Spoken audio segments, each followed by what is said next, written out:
Rasti ka ndodhur në qëtë vend mes rrugës B dhe rrugës Muharrem Feyza.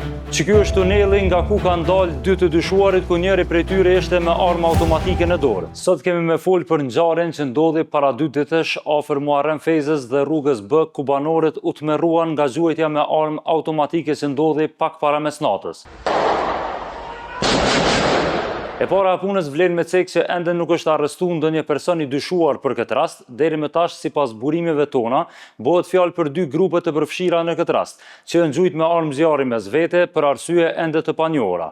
Sipas burimeve të sigurta brenda policisë, i dyshuari që po kërkohet për shkaktim të rrezikut të përgjithshëm është Faton Shala, ndërsa nuk dihet a janë identifikuar edhe personat e tjerë e përfshirë në këtë rast. Faton Shala po dyshohet se është ky personi me kallash në dorë, armë automatike AK-47, e po dyshohet që para se me ndodhë rasti, është kërcënuar me jetë përmes telefonit, por edhe ka pas takim paraprak me të dyshuarit e palës tjetër. Të dyja palët e përfshira në rast, pastaj po dyshohet se janë takuar në mbrëmje ku edhe ka ndodhur zgjuajtja me armë zjarri. Të gjithë të dyshuarit që lidhen me rastin tashmë janë në Aratin, ndërsa policia po kryen hetimet rreth rastit. Për ngjarjen e fjalë duhet me u bë edhe disa sqarime për vendin se ku ka ndodhur zgjuajtja me armë zjarri dhe ku janë gjetë gëzhohet e armëve. Në media keni mujt me pa tituj të ndryshëm, herë që rasti ka ndodhur tek rruga B, herë te Muharrem Feyza, tash e sqarojmë edhe çet pjesë. Realisht zgjuajtja me armë zjarri ka ndodhur në këtë vend që po e shihni në foto, mes rrugës B dhe rrugës Muharrem Feyza.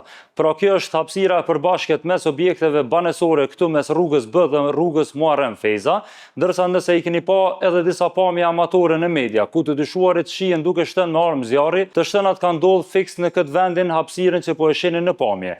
Në çet pjesë është rruga B, e nëse vazhdon në çet tunelin që po e shihni në pamje, del në rrugën Muharrem Feyza. Që kjo është hapësira ku ka ndodhur zgjuajtja me armë zjarri, por që për fat të mirë nuk është lëndu askush, edhe të dyshuarit kanë ikë nga vendi i ngjarjes. Në momentin që largohen nga vendi i ngjarjes, sigurisht e keni pa edhe këtë pamjen ku shihen 2 persona, që njëri prej tyre shihet me armë automatike në dorë, e që dyshohet se është Faton Shala. Të dy këta persona dalin në këtë hapësirë që disa media ju kanë referuar si hyrje e banesave, objekteve banesore, por që në fakt është tuneli që del tek Muharrem Feyza nga ajo hapësira ku ka ndodhur zgjuajtja me armë zjarri. Nga momenti i zgjuajtjes me armë zjarri, të dyshuarit pastaj janë larguar përmes këtij tuneli dhe kanë dalë në rrugën Muharrem Feyza dhe kanë ikur në një drejtim të panjohur. Nga të shtënat me armë zjarri, plumbat kanë goditur edhe ndërtesat përreth, këtu ku mundeni me pa edhe fotot e realizuara nga një qytetar banor në këtë vend, të cilit ju ka godit me plumba balkoni i banesës së tij. Nacionali do t'ju mbajë të informuar për detaje tjera rreth rastit.